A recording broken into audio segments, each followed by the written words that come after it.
To import a list of products into your account or update the data of the products in your inventory list, go to the Inventory Settings page and click on General. First, activate the necessary options to facilitate the import process. By activating the advanced pricing options, you will be able to determine the lowest selling price for each product.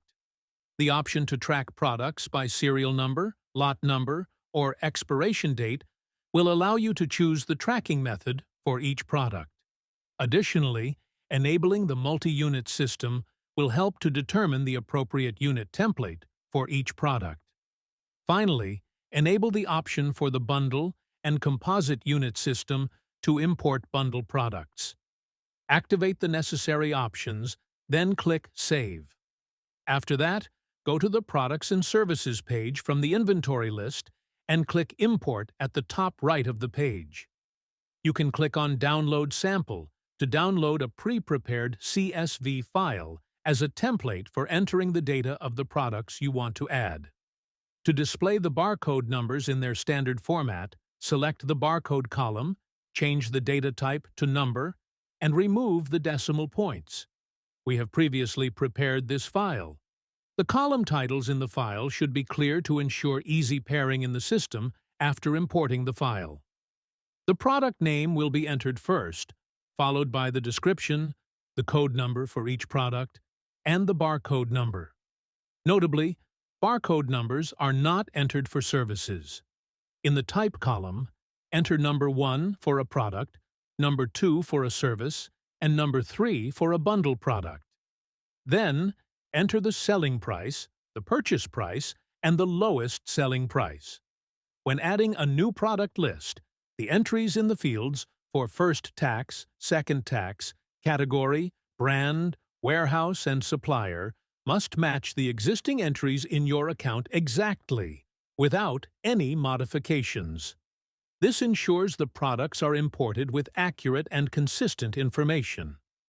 To avoid this issue when entering the tax name, first ensure the name already exists in the system by going to the Tax Settings page from the Settings menu and copying the tax name. If you modify the names in the file or enter new names, these new entries will be added to your account according to their type. To activate product tracking in stock, enter the number 1, and to disable tracking, enter the number 0. Then, specify the type of tracking for the product. Enter serial to track the product by serial number. Enter lot to track the product by lot number. Enter expiry date to track the product by expiration date.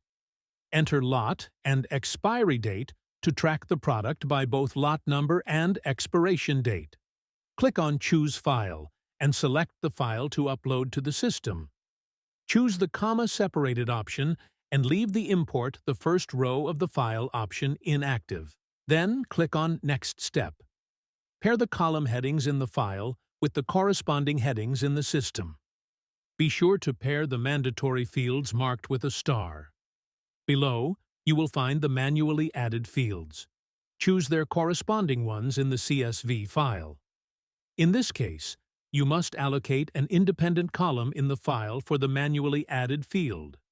Once you finish, click on Import.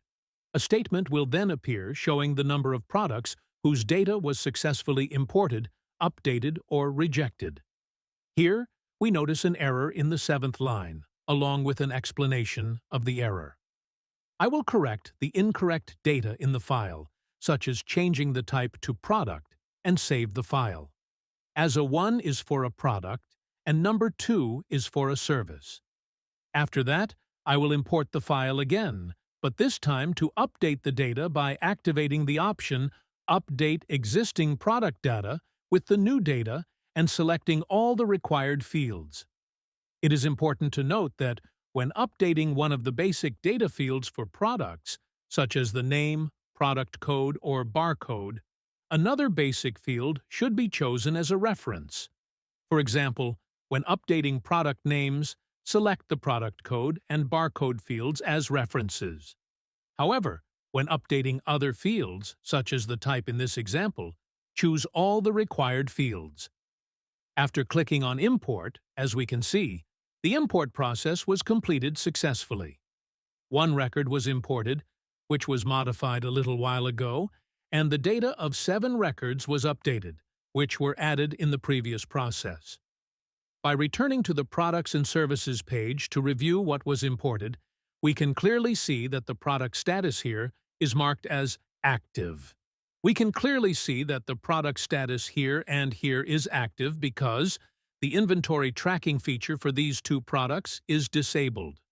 The rest of the products are marked as out of stock because the inventory tracking feature is activated, and the available quantity for these products has not been added yet. When viewing the tracked product with the lot number and clicking on Edit, we find that the tracking feature is activated and the type of tracking has been selected as lot number. This confirms the success of the import process. Here is the total number of added products, and here is the number of bundle products. After completing the import of the products, go to the Manage Requisition page to add the quantity of products available in stock by clicking on Add.